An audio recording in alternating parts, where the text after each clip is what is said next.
Hey everyone, it's Desiree and I am here with Paper Rose, and today we are going to use some watercolor pens featuring the Christmas Bells 4x4 clear stamp set. Now there is a coordinating die that's also available, and it gives you a sentiment die cut as well within the die, but I will be using both the cutout for the bells and also the sentiment. But I thought this was a really pretty image.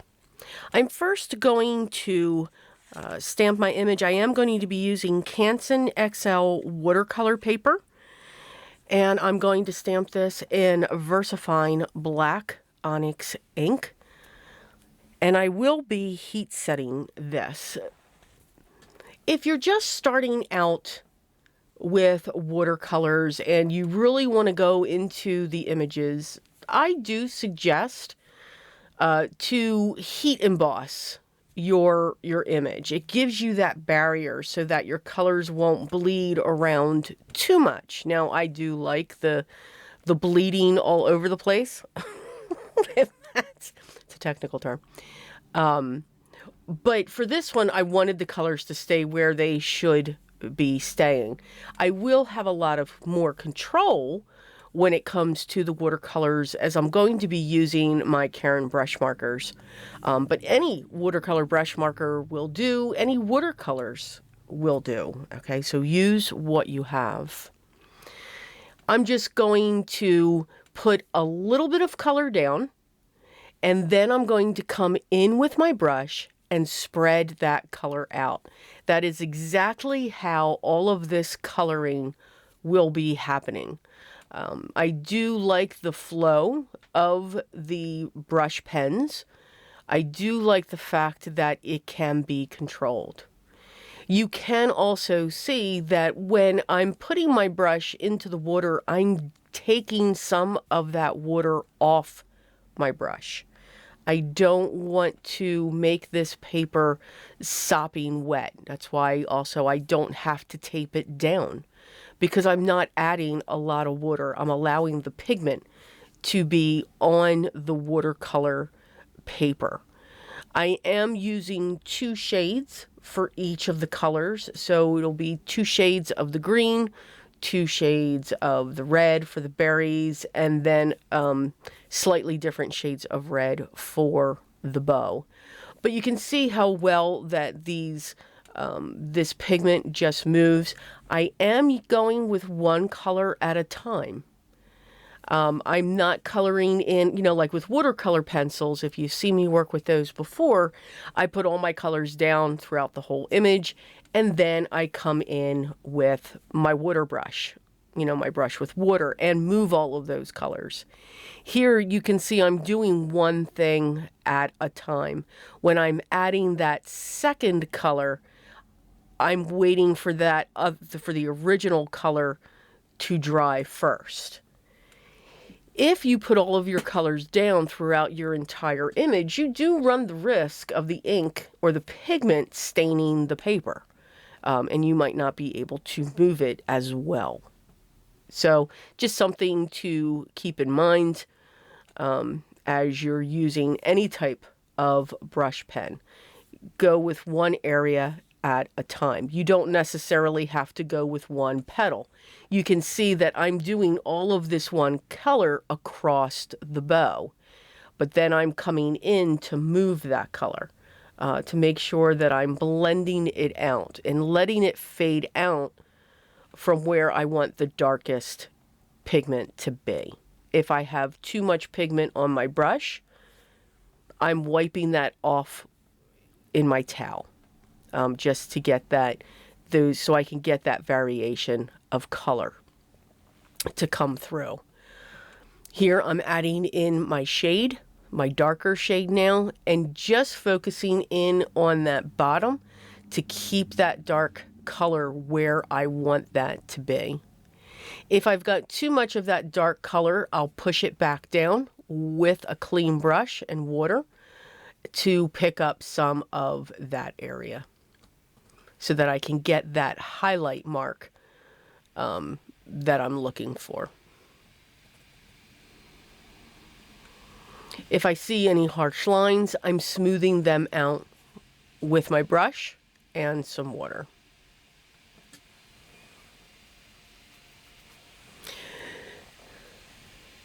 So right now I have the basics of the colors. I have the baseline sitting on this. Now I'm going to come back in and add a little bit more dimension, adding either a darker color or adding more pigment in that color and just letting it do its work on the piece. I am grabbing that scary black, and that's what I used for the inside of the bell.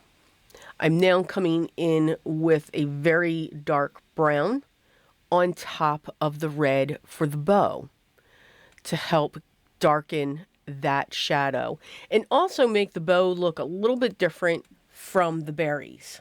So to get that variation of color so that our image will stand out. I'm adding just a touch of a light brown to our bells to add for that roundness of the image, but not too much, just a little bit, and then fading that out with the brush and water. And that is our image. We have die cut that, and I've also used the die to die cut 2 more panels because that will give me some dimension instead of using double-sided foam squares or double-sided tape, and this piece will be pretty solid. I do have a piece of black cardstock that this is going to sit on, and I'm going to place this on a piece of gold mirror cardstock. And we'll set this onto our standard A2 card base, which is 4 1/4 by 5 1/2. And I am allowing the white to be from the card base itself to be one of the frames. The joy is going to sit or finally rest in the upper right hand corner, and the bells are going to sit at an angle. And of course I drop it and throw it. Yep. And we'll just place that down. And I did use the same gold that I have as my first mat on the sentiment. I am going to pull in some glossy accents eventually, but first I'm going to add some white splatter because it's a Christmas card and I have to have splatter. But this is a light flurry. We did not bring in the snowstorm. Just a light little flurry.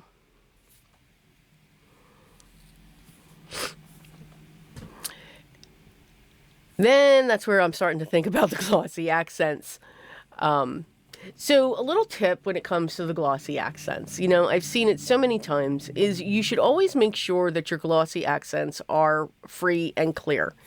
So after you're done using it, and I'm keeping this in to show that, okay, this is what happens when we create. So I always keep pins on my craft table because glues, glossy accents, pearls, all that stuff, it clogs up. At least for me it does.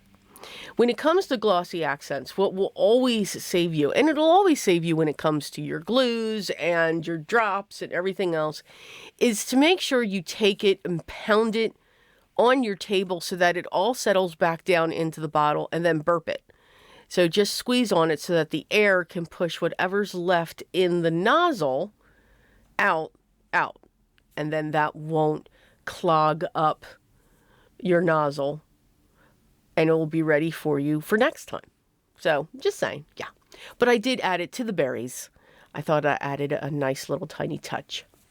I hope you enjoyed today's project featuring the Christmas Bells 4x4 clear stamp set by Paper Rose. The products that I used will be listed down below. And if you have any questions, let those down in the comments, and I'm sure someone will get back to you as soon as we can. Make sure you subscribe, ring the bell, also hit that thumbs up. Hopefully, if you ring the bell, you'll get notified when the next video is ready. Enjoy creating your art, and by all means, remember, always be creative, guys, and I will talk to you in the next one. Till then.